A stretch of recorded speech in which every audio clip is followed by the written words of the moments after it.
Zuhyi, which is, of course, Chinese for Achtung, Achtung. Oh, yes, the only language appropriate for these extraordinary times.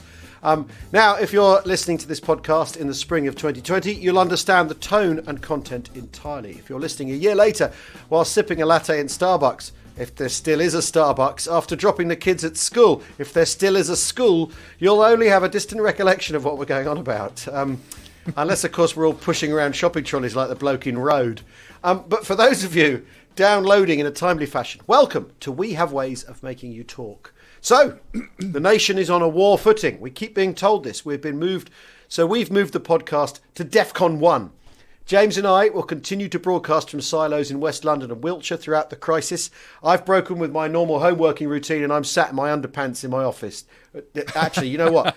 I don't know about you, James, but my other half is now at home because her office they've been dispersed. You know, they've been sent home and she's working on a laptop. My home working routine has been found out. sorely found out. The business of me just doing what I want when I want. There actually being no routine. Eating lunch at 5 to 12. I mean, honestly.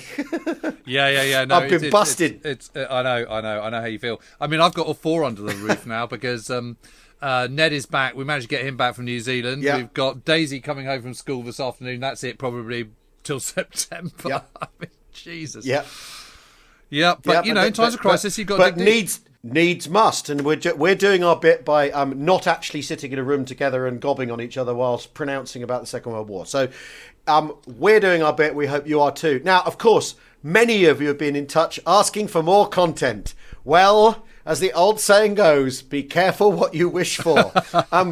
Because from this week, we've increased our schedule to daily, sometimes twice a day. Tuesdays and Thursdays will continue to feature the pair of us, refusing to be restrained by any sense of linear propriety, of course. The rest of the week will feature bonus content. And first up, We Have Ways of Making You Talk will be providing our version of a book at bedtime. Every day, we're going to release a chapter of me reading Zeno's The Cauldron. It's a book we've talked to about a lot on the podcast. In fact, we did an extract to Christmas, although I will be rereading that. We're not going to recycle the old stuff. It's a fabulous book written by a man who was at the Battle of Arnhem in the Pathfinder company. It's been out of print for decades, and since I read a chapter at Christmas, all second-hand versions seem to have disappeared. I hope you enjoy it. It'll take about 12 days to get through. Well, no, it'll take about... No, we're going to chapter a day, aren't we? A chapter a day. Yeah, so it's going to take about 3 weeks. It's 22 chapters, about 3 weeks to get through. But it's really worth it. Some chapters are much longer than others. Others are quite pithy and short, and others are great long whole days of action. But it's really worth it, and we'll have a thorough discussion about the story and its enigmatic author once we're done, because there's quite a story behind the author. Anyway, it certainly is, isn't James, it? hello. Hello, how are you doing? You're in your office, which of course we've been told is acoustically perfect. Acoustically perfect. Yeah, well, it is because it's quite tight. It's obviously lined with vast numbers of books. I don't know how many books I've got in here at the moment. I've also got a lock-up up the road, a sort of old shipping container, which is also full of books and yet more World War II ephemera. Various bits and pieces in here as well, to sort of, to keep me inspired, whether it be pictures of Viv Richards or pictures of Spitfires. And this, Spitfires. But James, I've read your Battle of Britain book recently as an audiobook, and you're a bit down on the Spitfire. Okay, you don't give the Mark One. Okay, you don't give the Mark One a good press. I'm just going to angle this so that you can see it, because, dear listeners, we are actually in video link here, and you'll see the Spitfire Mark V that is sitting behind me. Yeah, we're not talking about the Mark V here. In your Battle of Britain book, you give there's all the stuff about because I remember, of course, as a youngster, the Spitfire's turning circle was the thing that got wheeled out from the Mark I, because we all know the Mark I, didn't have super injection, all that sort of thing, so would cut out and all that sort of thing. But it was the turning circles was the big thing, and in your book you go, turning circle, nonsense. The ME-109 is a much better airplane, and I'm just holding that in my heart. For the ME-109, I feel a bit. The ME-109E, the MIL in 1940 is better than the Spitfire Mark I. But the point is the genius of the Spitfire is that in 1940 it's still at the beginning of its development, And its basic design is so good that you can upgrade it, you can make it better. Whereas I think you can argue that the ME 109F and Gs that followed, actually were never quite the plane that the Emil was. And that actually, if you think it was sort of first designed and first flew in 34, 35, by 1940, that's already quite an old aircraft. And actually, there's bits of the ME 109 would look awesome in 1940, but by 1944, actually look a little bit out of date, I think.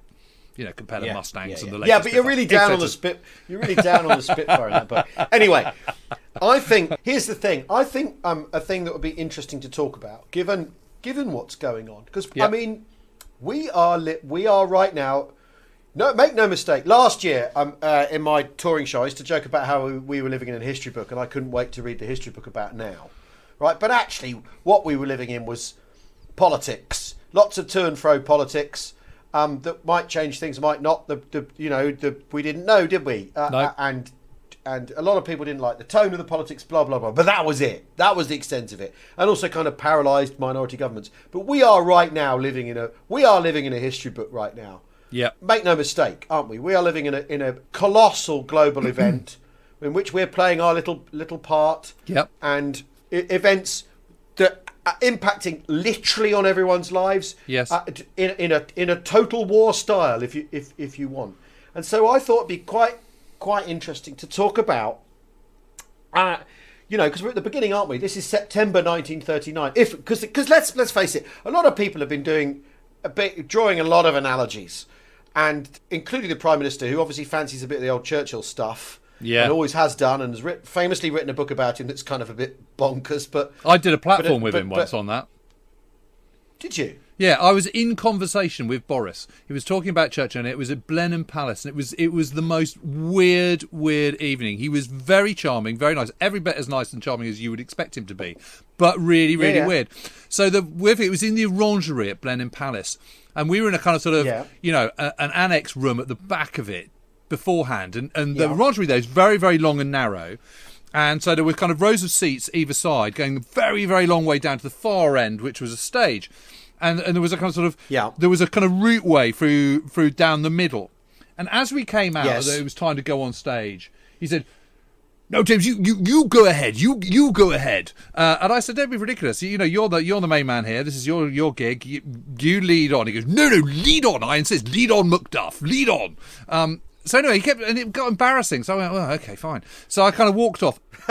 And a third of the way down the hall, halfway down the hall, he overtook me and went on. Like, why would you do that? Yeah. It's just so weird. Anyway, then we got on stage. It was absolutely clear. He knew bugger all. Right. He could talk broad brush, but no detail whatsoever. And he'd obviously thought, I'll come up the M40, I'll leave it absolutely last minute, I'll just wing this, it'll be fine. But there was just no prep, no research whatsoever. And he didn't know any details, and he just sort of kept going, absolutely, his speech is marvellous, and then wouldn't give any example at all. The whole thing was just really, really weird. And I thought, wow, you're a bit kind of, not much substance there, is there? So a bit like me in this podcast then.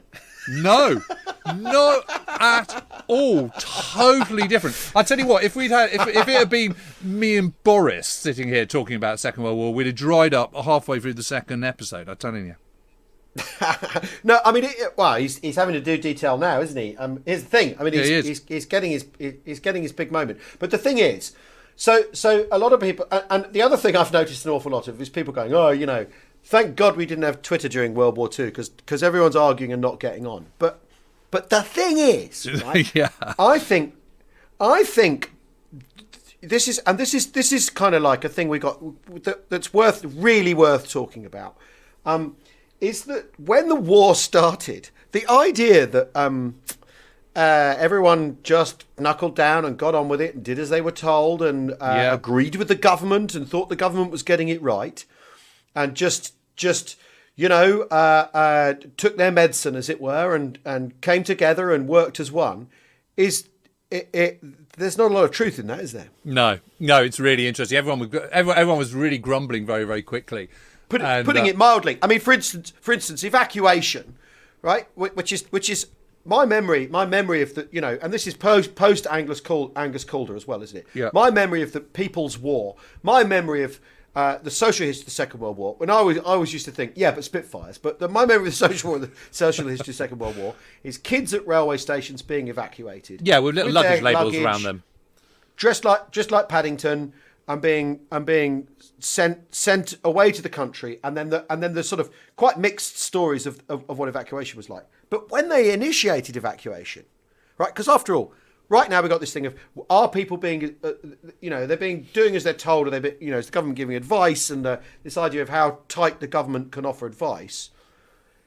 Only 40% of people turned up for evacuation when the war but started. Don't forget they did a first run of evacuation in 1938 during the Munich crisis, when everyone started digging up Hyde Park and stuff, and digging foxholes, and trenches. Then, of course, there was mass panic on the 3rd of... Not mass panic, but there was real alarm and concern on the 3rd of September 1939 when Chamberlain kind of announced war. And there was an air raid within and everyone started thinking, oh my God... sirens, Yeah. But then it just sort of... Then it kind of just sort of drifted into nothing, and nothing seemed to be happening. And yes, there were things happening out at sea, and U-boats were getting into fights, and the Athenia was being sunk, and there was the Battle of the River Plate and various things... going on. People don't know about... But that's a long way away, and that doesn't touch you. But hold on, what's the Athenia, right? Because I know what that is, but a lot of people don't know. Okay, so the Athenia was a troop ship with a liner that was full of civilians and a huge number of British children who were being evacuated to Canada. And was it U-99, I think it was? Or was it U-47? Yeah. U-47? I can't remember which U-48 it was. It was U-48. Right. U-48, I think. And you're just working your way through U-boats in numeric. U-101, 130, 239. It was one of them. It was a U-boat. Yeah. Lemp was the name of the commander, and he saw this ship, thought it was a military ship, and so sank it, not realising at the time that he discharged his torpedo that actually it was a civilian ship, and actually there were rules in place to stop those things being sunk. That wasn't lifted at that point. And lots of people died.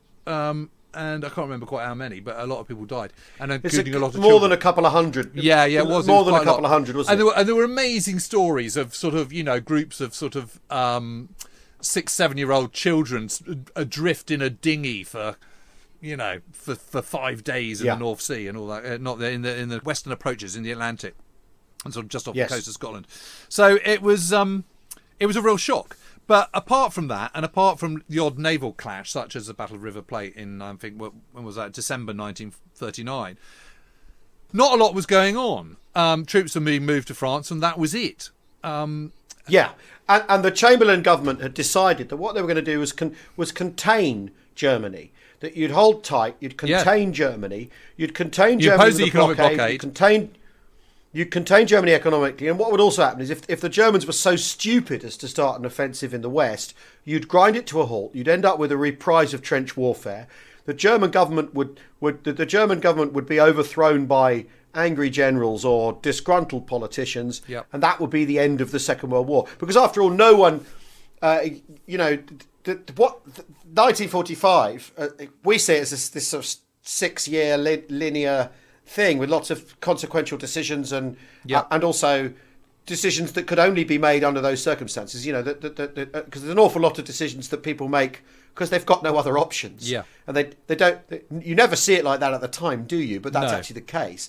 And what happens at the end of middle of 1945? It's got very little to do with how people saw things panning out in 1939. No, exactly. Which I think is the nature of giant historical cascading global events with so many variables. Which is, I think, sort of what's happening now, isn't it? And the other thing that sort of is worth comparing is actually how powerful the British state is or isn't. How much compulsion the British state had in 1939. Not much more than now. Actually. When the shit hits the fan, as it were. Yeah, I mean, I think a nation at war it's kind of how it affects you, isn't it? It's how it directly affects you. You know, you know, if you're being bombed, you can understand that an awful lot of sacrifices need to be made.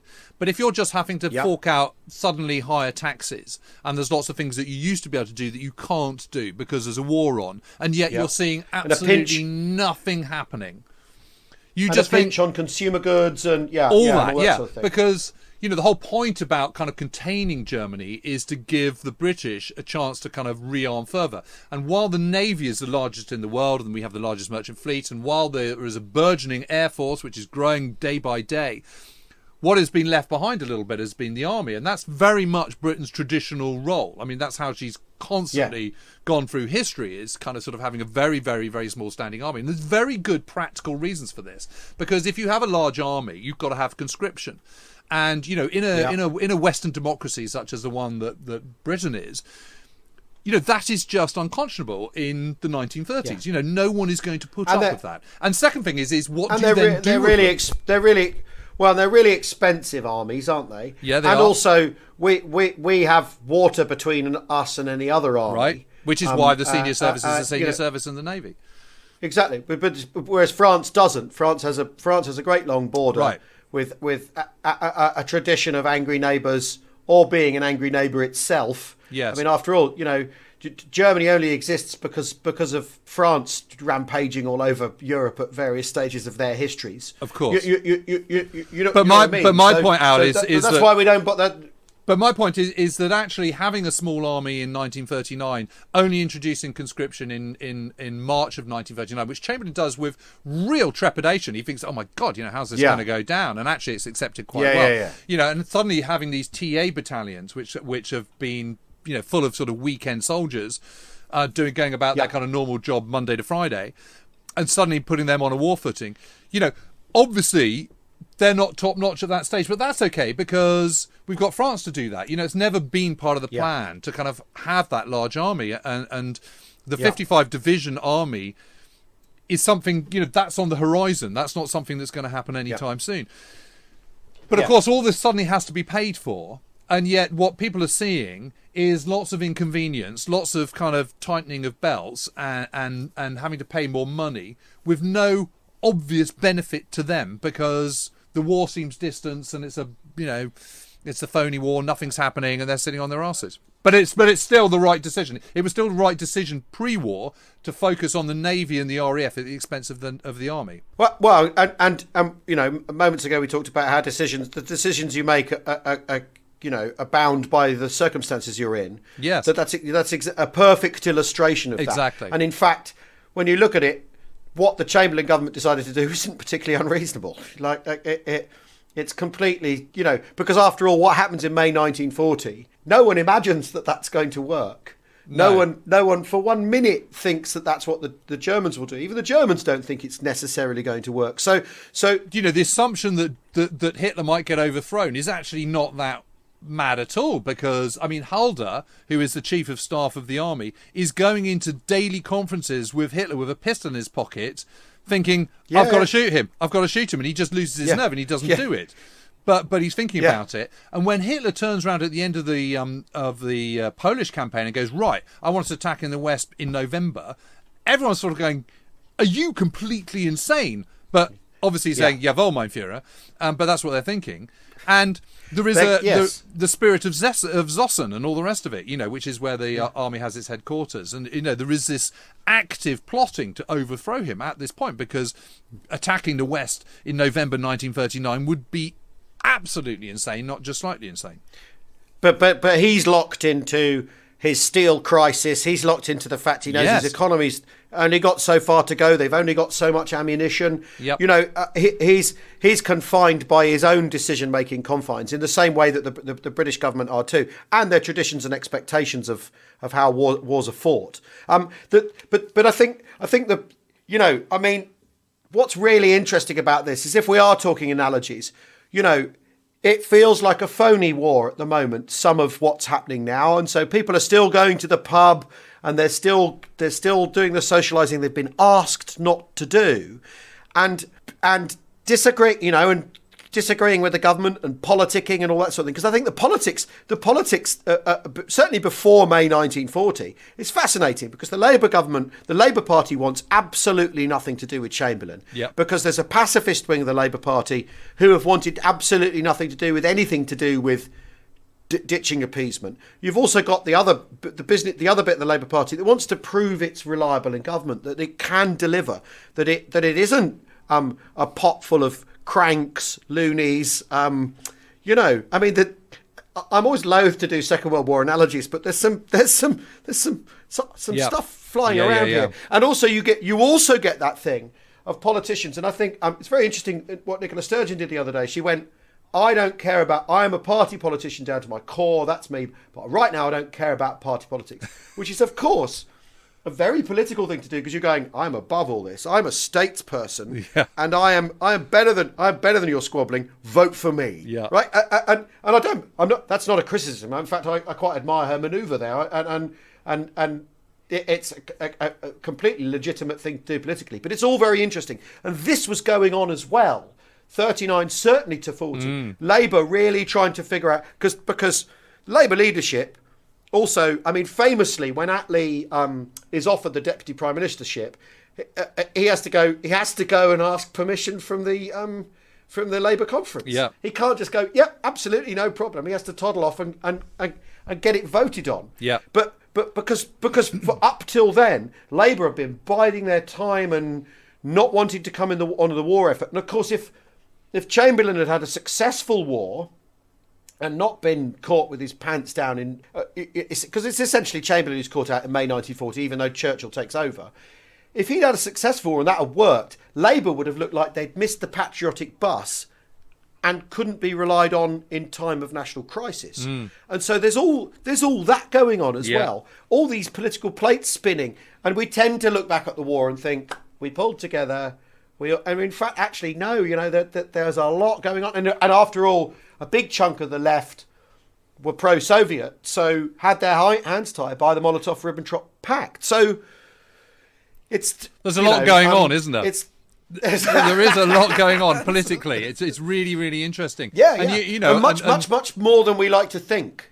Yeah, and Sir John Simon does his first budget, and it's really painful. I mean, it's announcing a huge amount of spending, just like Sunak's just done, like the Chancellor's just done. It's taxes going up. It's amazing. I mean, the parallels are really, really huge. And we've been looking at this quote from this speech of Churchill's in October 1939. I think it's worth reading it out. I really do. Do it. Okay, so this caught my eye as well, and we were talking about it yesterday, weren't we? All today. So this is a broadcast by Winston Churchill, which he gives over the radio on the BBC on the 1st of October 1939, and he says, "When a peaceful democracy is suddenly made to fight for its life, there must be a lot of trouble and hardship in the process of turning over from peace to war. Meanwhile, patriotic men and women must not only rise above fear, they must also rise above inconvenience, and perhaps most difficult of all, above boredom."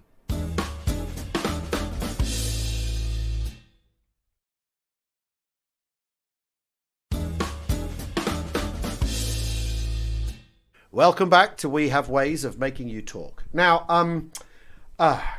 for once, we've been topical, James. I mean, we're normally wading around in the mire of events at least 80 years old, but suddenly we have. I am loath normally to, because it's very fashionable to go on. Well, not fashionable.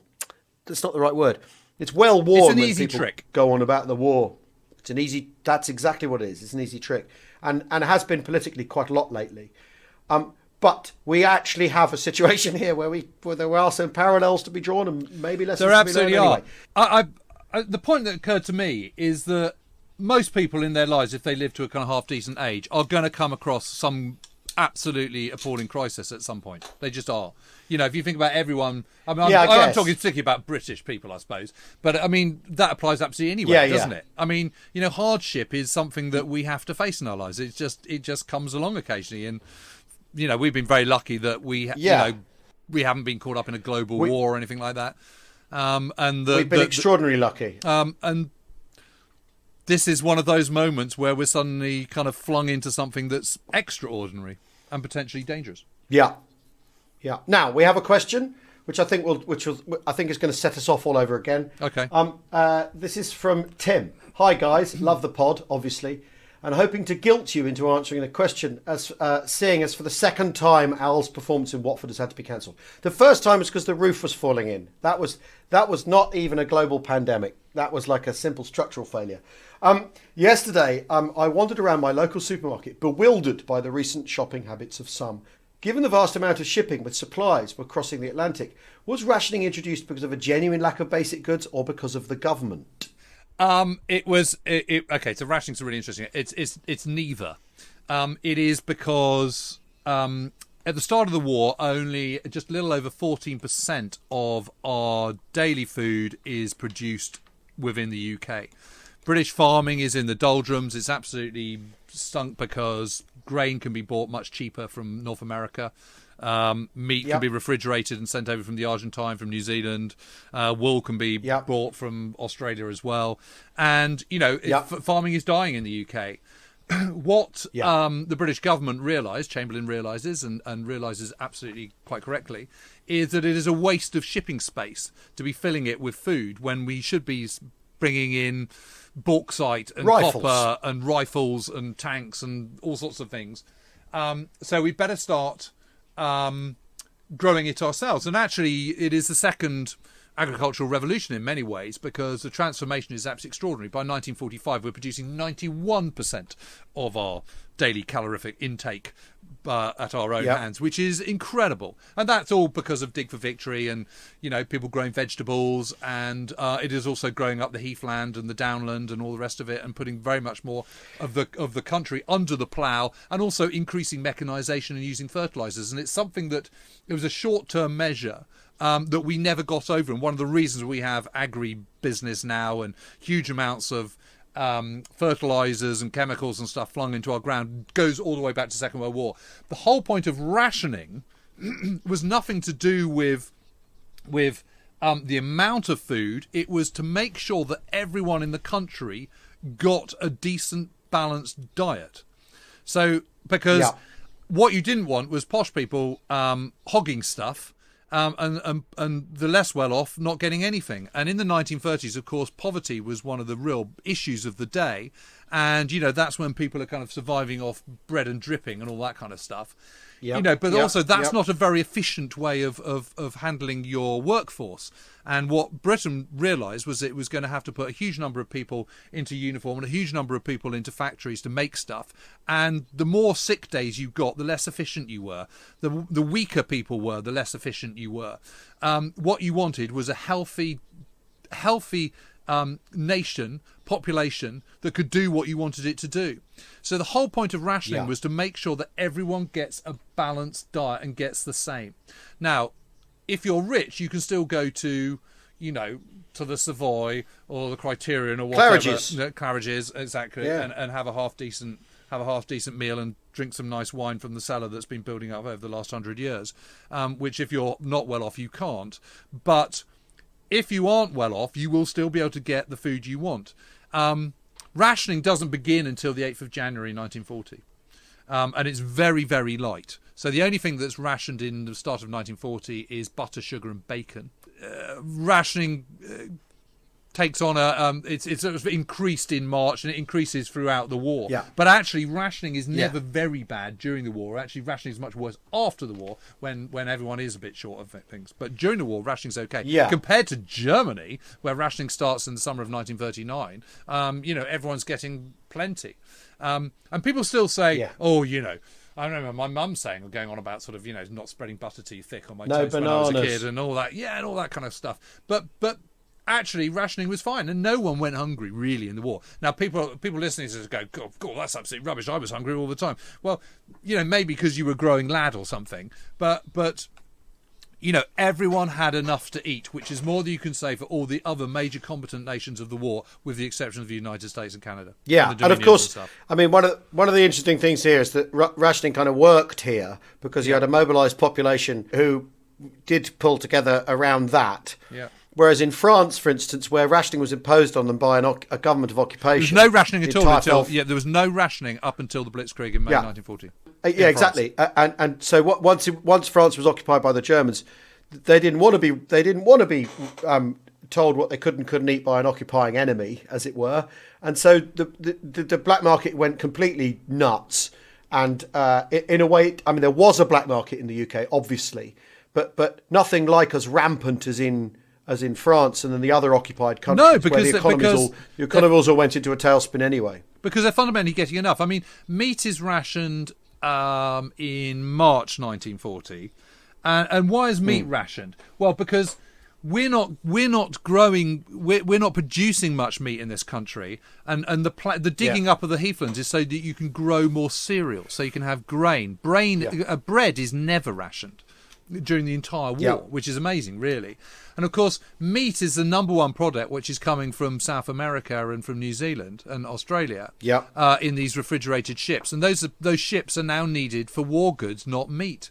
So you just go, do you know what? We're not going to have so much meat. And amazingly, everyone survived. I mean, I know there's this here. And again, it's another time because, of course, people are eating less meat now and going more vegan and vegetarian. But this also, I mean, this also indicates, when we talked to Danny Todman a couple of weeks ago, he kept on talking about British power. And this also shows that because fertiliser, let's not forget that nitrate fertilisers are competing with explosives as a resource. So in Germany, they are actually having to go, God, if we want enough fertiliser, we're not going to be able to make enough shells. Yes. Whereas the British are rich enough to go, all right, we'll reboot agriculture completely, like you say, create agribusiness, and we'll supply the fertiliser we need for that job. We're just going to do it, rather than going, oh God, that means we won't have enough shells for our 25-pounders, which is the constant German headache, is that they're thinking, how do we reconcile these two things? I mean, with rationing, did people strip cells? Was there a run on bog roll? No, like there is now. No, there wasn't. There wasn't at all. I mean, no. I mean, there were less consumables, obviously. So there were less clothes, there was less that kind of stuff. But there was still, so the kind of the fun things in life were cut down. I mean, which is of course what we're seeing now. You can't. I mean, I'm absolutely devastated because I was just thinking, great, loads of stuff has been cancelled that I had to do in May and June. Brilliant! I can play the whole league season. I can play every single cricket match this season for my village, and now that's bloody well gone and been stopped as well. And they've all been pulled. Yeah, so that's really annoying. But I mean, people. One thing that did happen though is if you were a factory labourer, if you were an essential worker, your wages went up, and there was in fact the first couple of years of the war there was an uptick in wages, and so people had more to spend. Yes. So you have this very peculiar thing where people have got more to spend, but there's less in the shops. Yes. And so you end up, and then the government thinking, oh Christ, that's going to cause inflation because. Again, the thing to remember always with the Second World War is the First World War is looming massively in everyone's memories and in policymakers' memories. So in the same way that this government will be thinking about a lot of what's happening currently has been framed in terms of the crash, the 2008-2009 crash, like how do governments take emergency action? How do they work together globally? How do they, where do you put the money? What are the levers that governments can effectively pull? And so much of, because they ended up with rationing in the First World War, didn't they? And it didn't really work, and it created the black market, and it was kind of all over the shop. And so the Second World War version of rationing is very much lesson learned. Let's get into this in a much more focused and delivered way. And the guy put in charge of it, if I remember rightly, he worked in department stores, didn't he? And he was an advertising expert. Mm-hmm. So much of the campaign, the Dig for Victory, as well as making sure people were being fed properly, was about telling them that, and telling them that they were living in equity with each other, and that this was a common effort and a common thing that everyone had to go to, and which when you go to the front line in Burma, you do have for instance, the common efforts, having just read your audiobook, you've got Frank Messervy eating the same food as his men in the admin box and living through the same hardships, and that thing that was understood. Although you didn't have to go to an air raid shelter, did you? It wasn't compulsory, was it? No, they didn't shut down pubs. I mean, they haven't shut down pubs yet here either. But no, you didn't have to do it. The threat is obviously completely different, but it's how we're responding to it. I mean, I think another sort of really interesting analogy is we don't have enough ventilators. We don't have enough testing kits. You cannot possibly blame the government for that, because this is extraordinary. This is unprecedented. In 1940 we didn't have enough rifles because we weren't expecting to have to form the Home Guard. The decision to create the Home Guard, the local defence volunteers, which then becomes the Home Guard, is made on the 14th of May 1940. And suddenly they don't have enough rifles, and that's always been traditionally kind of shown as a kind of sign of Britain's weakness, when actually it's a sign of Britain's strength. Because what do you do about it? Well, you just go and buy a whole load from the Americans. So what is the government doing now? It is chucking cash at the problem and trying to get people to manufacture as many of them as quickly as possible. It's trying to buy time while it throws cash at the problem and build the thing it needs in a real hurry. Yes, and of course, and that's what the Chamberlain government was trying to do, was try and buy time, contain Germany so that it can build up its army and its weapons and all the rest of it, and its air force. Now a thing I saw on Twitter was someone saying, next step, government of national unity. Yeah. So obviously there are obstacles to that, of course. But could we see Keir Starmer, once he becomes Labour leader, if he becomes Labour leader, that you never know, they might put that on hold, like everything else. If he becomes Labour leader, could we see him? Because after all, there was no need for the Tories to form a government of national unity. I nearly said national nudity then. That's a different prospect. A government of national unity in May 1940. There's no need for them to do it. They had a majority in the House. They didn't need to do it at all. But they did anyway. Yeah. Because they knew that what they were going to have to do was get literally Labour and its Labour on side, but the price Labour insisted on was Chamberlain. Yeah, and because they were absolutely implacable from the start of the war that they would not go into government with Chamberlain. They wanted nothing to do with him. He represented the worst of conservatism, the worst of Toryism, of the Tory national government's response to the Great Depression and so on and all that.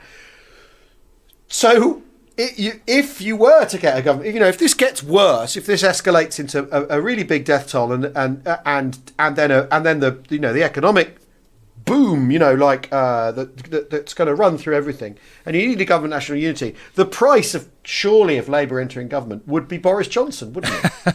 So in actual fact, Boris is Chamberlain, not Churchill. Yes.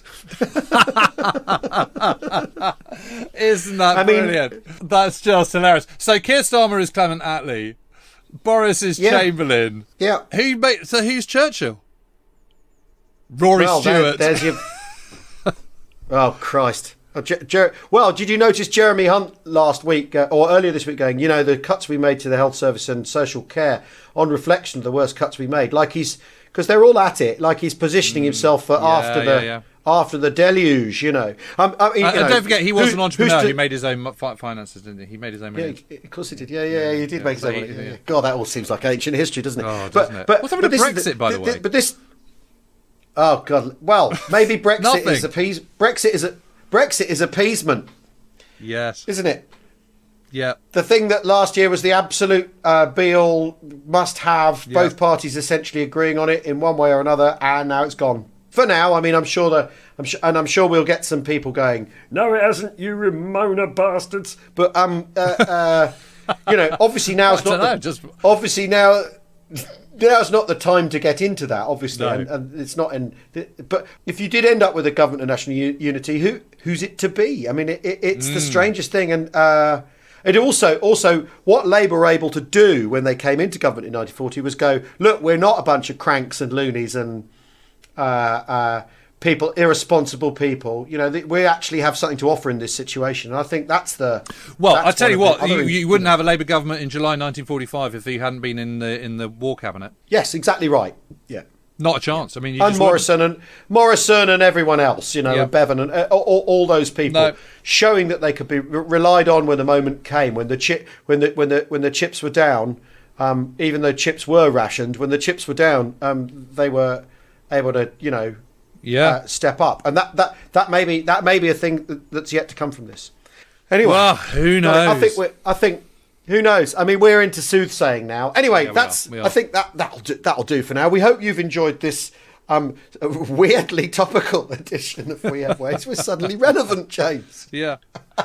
And well, it's fun to do these, and it'll be fun to have two of your and my chats every week. Although actually, I think this is going out on Saturday, isn't it? It's going out on Saturday. Yeah. More importantly, we haven't answered the question as to who is the Glenn Miller of today. Is Ed Sheeran the Glenn Miller du nos jours? Maybe. Anyway, that's it for today. But a reminder that you'll be able to listen to Zeno's magnificent novel, The Cauldron, read by me. I'm into the audiobook gig now. Each day on the podcast, this week and next. If you think and the week after, I think. If you think self-isolation at home is tough, try being isolated north of the Neder Rhine, surrounded by Germans, and no sign of 30 Corps getting to you anytime soon. James and I will be back on Tuesday. Don't forget to wash your hands, call your mum and dad, but don't go and see them. But for now, Auf Wiedersehen, one and all. Cheerio.